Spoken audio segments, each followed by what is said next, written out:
message yiwe yavugaga iki?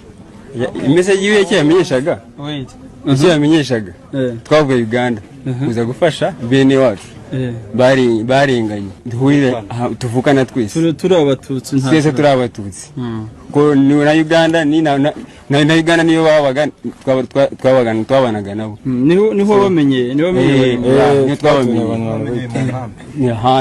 ducamo kuza kubafasha nkuko natwe niri abaye inshuti zacu kandi tuvugana nabo. Tuzobaha bashiki bacu mu bashaka nta kibazo abagore wowe bafite abanyago bafite wowe ntawe ufite baza gushaka umukobwa w'inzobe gasonga akarere mu Rwanda bafashije abakobwa babo. Ndatekereza ngo iyi politike yo kuvuga yuko ibihugu bagiye gutabara abantu bavuga ikinyarwanda, iyo urebye neza usanga aba bantu bagiye gutabarwa ntago ari twebwe, ntago ari wowe, ntago ari uriya, si abatutsi, si abahutu, ahubwo n'abanyarwanda b'ubwoko. Gorora byose vuba kuko nk'umuntu duhereye kuri uru rurimi, nk'umuntu wavugaga n'urugero ikirashi, umuntu avugaga ikirera, umuntu avugaga ikigoyi, ukamufata ukamubwira ngo ntago kivuga ururimi rwawe ahubwo uri kuvuga ikinyarwanda. Uru rurimi ndi kuvuga ntabwo ari ikinyarwanda kuko sindi umunyarwanda. the name of Jesus Christ nkuko Mose yabitubwiye utazi yavana amenye yajya nimuze tujye inama gorora byose vuba gorora byose vuba. Inshuti bavandimwe bakunzi bagorora byose vuba, ikiganiro cyahise twarebeye hamwe amateka y'igihugu cyacu mbere y'uko cyitwa u Rwanda. Uyu munsi rero nk'uko twabibasezeranyije, uyu munsi turarebera hamwe amateka yerekeranye n'indimi zavugwaga cyangwa se zivugwa n'abagizwe abanyarwanda. Kuko twamaze kubona neza yuko mbere y'uko abantu baba abanyarwanda, haba ari ku bwenegihugu, haba no ku buryo bw'ubwoko, nk'uko tumaze kubibona muri aka karere k'ibiyaga bigari, abantu cyane cyane abiganjemo abo mu bwoko abavuga ko ari abo mu bwoko bw'abatutsi, bagenda bagaragaza yuko n'ubunyarwanda ari ubwoko. Iyo narebye neza no muri gahunda ya leta y'u Rwanda, aho minisiteri ivuga yuko iharanira kunga ubumwe bw'abanyarwanda, hagaragaramo guhuzagurika ndetse gukabije, aho bavuga yuko nta bwoko hutututsi bukibaho, kubwo bwoko bwari ubwiciro bw'ubudehe. Nyamara nabyo twarabisobanuye ko mu kiganiro cyahise yuko umuntu kuba atunze inka bitamuhinduraga umututsi. Twatanze ingero nyinshi, twabonye ko n'abahutu bari bafite inka nyinshi ziruta n'iz'abatutsi ariko ntibyabagize abatutsi. Donc ibyo byose bigenda bigaragaza neza yuko amateka yacu na politike mu karere k'ibiyaga bigari yubakiye, by'umwihariko mu gihugu cy'u Rwanda, yubakiye ku kinyoma cyane cyane gishingiye ku mateka. Akaba niyo mpamvu twatangiye uyu musanzu cyangwa se umuganda wacu wo gufasha abatuye mu karere k'ibiyaga bigari no gusobanura neza imvo n'imvano ishingiye kuri aya mateka yahishwe cyangwa se yagizwe ubwiru, natwe tugasobanura impamvu hariho abantu tubona bari kugaragara bavuga yuko ubwoko bwabo ari abanyarwanda kandi ko abo bantu batari abatutsi. Tukabona n'ahandi hantu muri leta y'u Rwanda bari kuvuga yuko amahutu, abatwa n'abatutsi bose basangiye ubwoko bumwe bw'abanyarwanda. Nyamara nk'umunyarwanda w'ubwoko wageraho abanyarwanda b'ubwoko bari nko mu gihugu cya Uganda, ugasanga ntago bakwemera nk'uwo mu bwoko bwabo. Ibi byose rero bikaba ari ibintu abantu badafatiye hafi, tubona ko bishobora kuzatera ingaruka nk'uko twagiye tubigarukaho mu biganiro byacu bya gorora byose vuba. Tukaba tubivuga tutagamije kugira ngo byongere urwango, ahubwo ari ukugira ngo abantu bamenye urwango bafite cyangwa se intambara ziri muri aka karere, cyane cyane zishingiye ku moko, ni bande bazifitemo inyungu, kubera iki bakomeza guhisha ukuri. Ibi rero bizafasha abantu kugorora byose vuba by'umwihariko bizafasha abatuye akarere kumenya neza yuko nta kibazo bafitanye hagati y'ubwoko, ahubwo yuko hari ukuri tudasobanukirwa cyangwa se kwagizwe ibanga gushingiye ku bwoko, kubera yuko ababukoresha nk'iturufu bagamije kwikubira ibyiza by'akarere n'ubutegetsi mu karere k'ibiyaga bigari.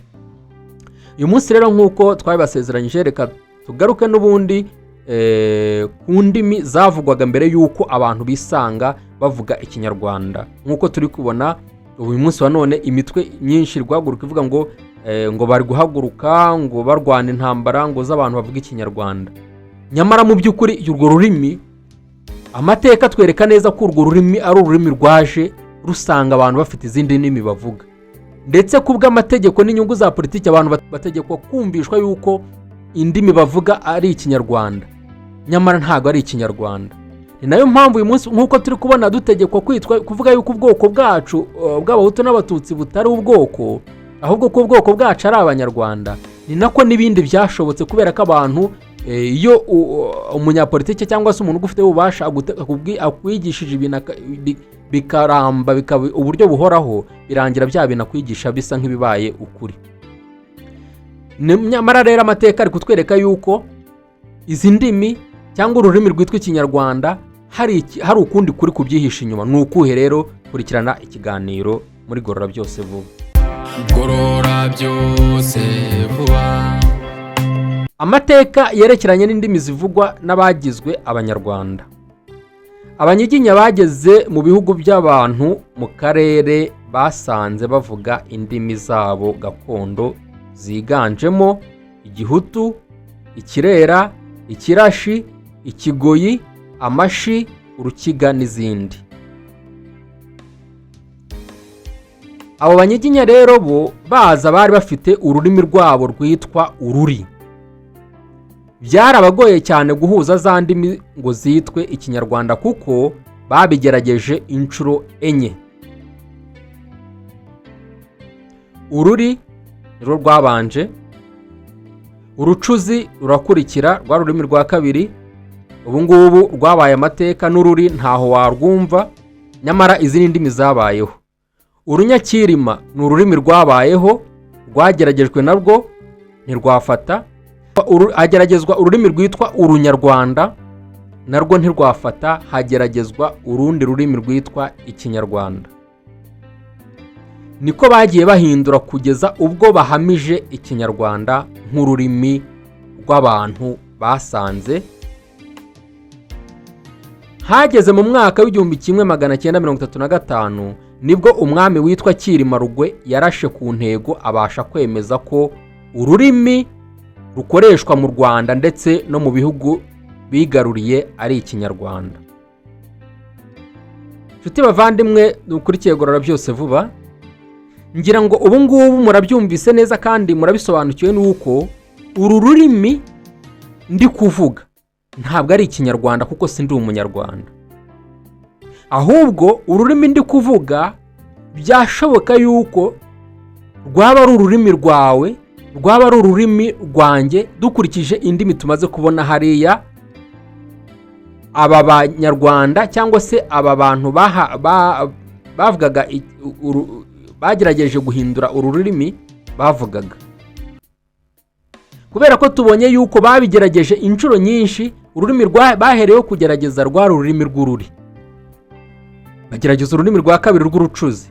Umuntu waba azi zimwe muri izi ndimi, by'umwihariko abantu badukuriye, mwagerageza kutwandikira mukadufasha, tubibutsa yuko kandi aya mateka turi kubasomera tuyakesha ikigo, ni ikigo cyigenga cy'abantu bahisemo kwitanga kugira ngo bafashanye natwe gukemura iki kibazo cy'amateka yagizwe ibanga. Kandi ibibazo biri muri aka karere tubona ko bishingiye ku kinyoma, kandi iki kinyoma by'umwihariko kikaba ari ikinyoma gihishe mu mateka. Kandi tukaba tuzi yuko amateka bisobanura ibintu byabayeho, byaba byiza byaba bibi, uko byabaye niko ugomba kubivuga. Tukibaza rero impamvu abanyapolitiki bakomeje kudashishikazwa no kuvuga amateka no kuyandika uko yakabaye. Ane mpamvu dukangurira abantu bose badukurikiye cyangwa batwumva ko twafashanya cyangwa se tugatanga umusanzu wacu wo gufasha aba bantu biyemeje bakitanga bakiyemeza gukora ibintu byananiye abanyapolitike, bakiyemeza gukora ibintu byananiye abandi bantu abo ari bo bose bari babifitiye ububasha n'ubushobozi, bakiyemeza kwandika amateka y'ukuri.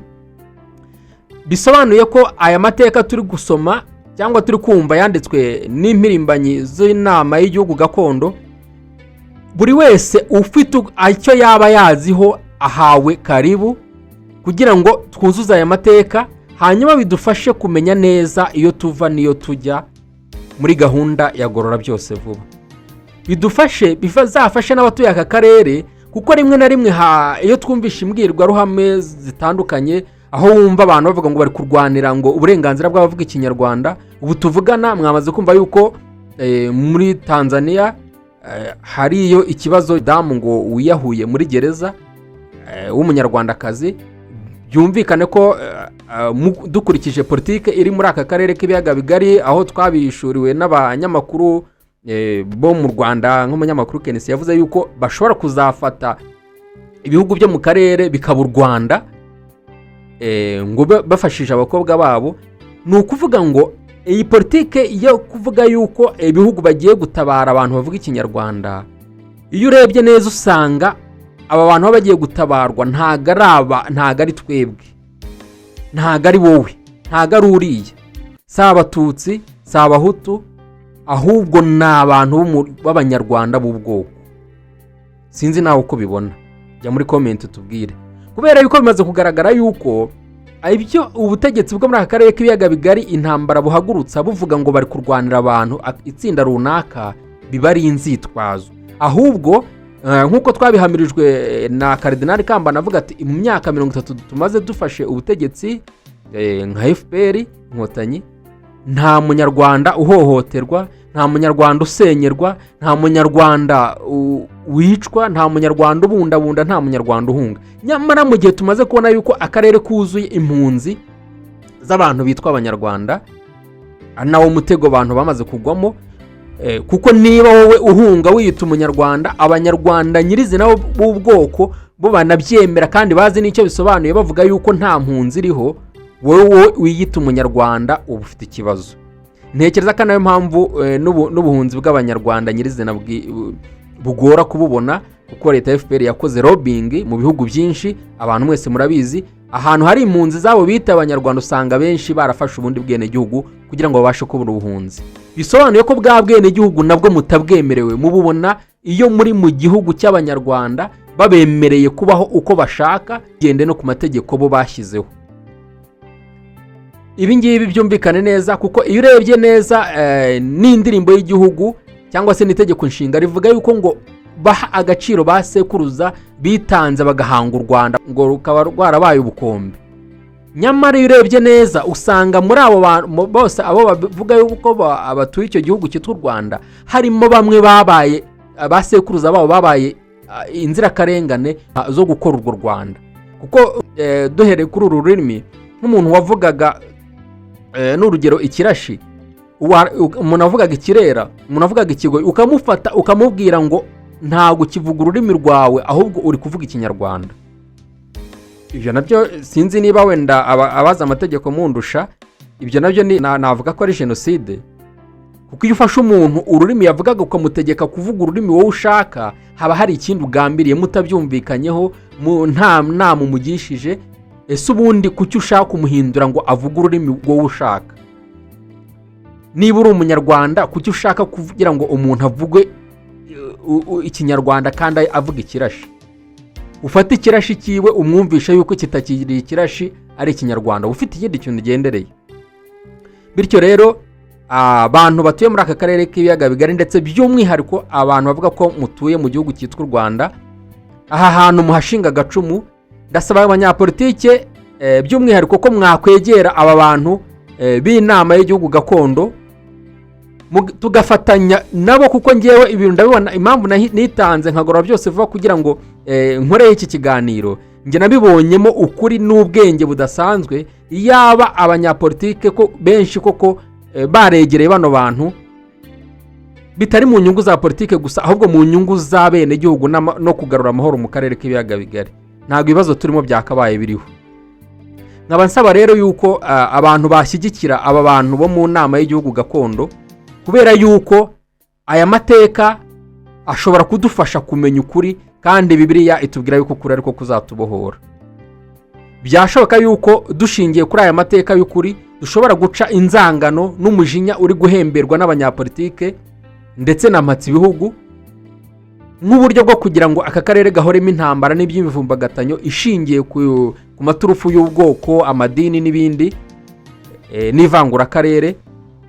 Byashoboka ko aya maturufu yabura impamvu, aya maturufu yateshwa agaciro, abatuye akarere tukabona amahoro, kandi amahoro arambye. Gorora byose vuba.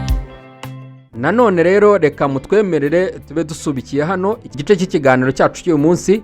Mu kiganiro cyacu gitaha tuzaganira kandi turebe nanone amateka yerekeranye umuco warangaga bari batuye ibihugu byagizwe u Rwanda. Tumaze kurebera ururimi rwavugwaga n'abantu baje guhindurwa abanyarwanda mu buryo bw'amayobera, cyangwa se mu buryo bwo gufatwa bunyago ku ngufu, nk'uko uyu munsi turi kubona aho Uburusiya buri gufata. Wenda biratandukanye byo, kuko Uburusiya aho buri gufata muri Ukraine bari kubabwira ati muremera kuba Abarusiya, bakabyemeranywaho bakavuga bati okay turabyemeye tubaye Abarusiya.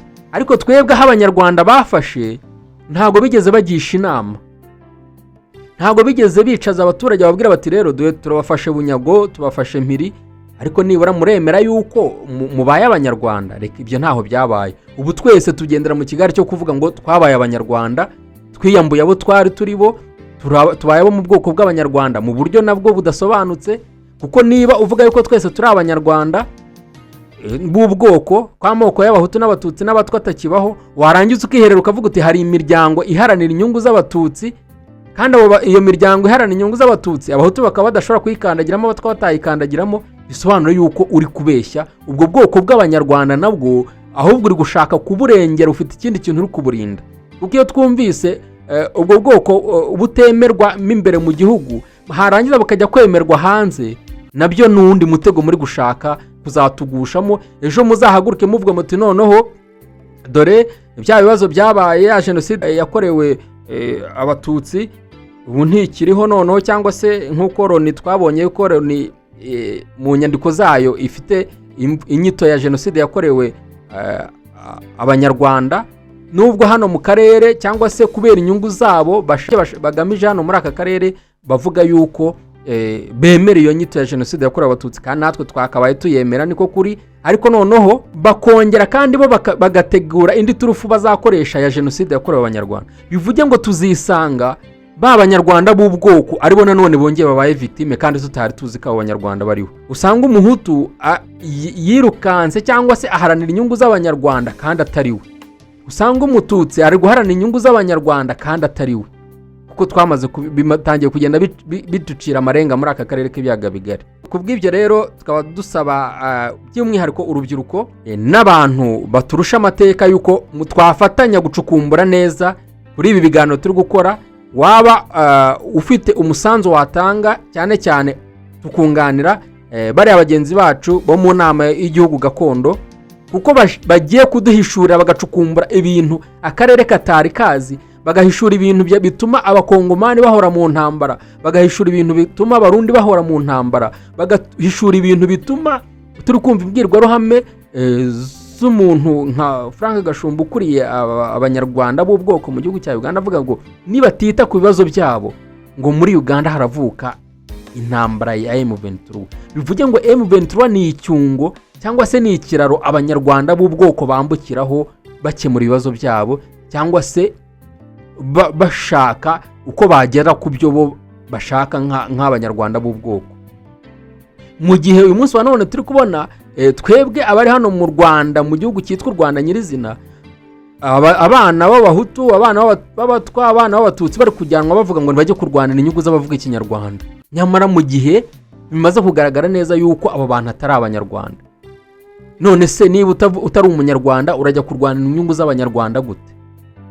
None se niba uzahava ugahunga ukagenda wagera mu Bugande cyangwa wagera mu karere bakakwima ibyangombwa by'ubunyarwanda kubera yuko utari umunyarwanda w'ubwoko, ahubwo uri umunyarwanda w'ubwenegihugu nabwo bakabuguha bugoranye, urarwanda izo nyungu z'abanyarwanda ngo bigende bite? buri wese atekereze kabiri. Reka rero dusubikire hano naho ubutaha mu kiganiro cyacu hamwe na Gorora Byose Vuba, aho tuzarebera hamwe umuco warangaga abari batuye ibihugu byagizwe u Rwanda. Gorora Byose Vuba.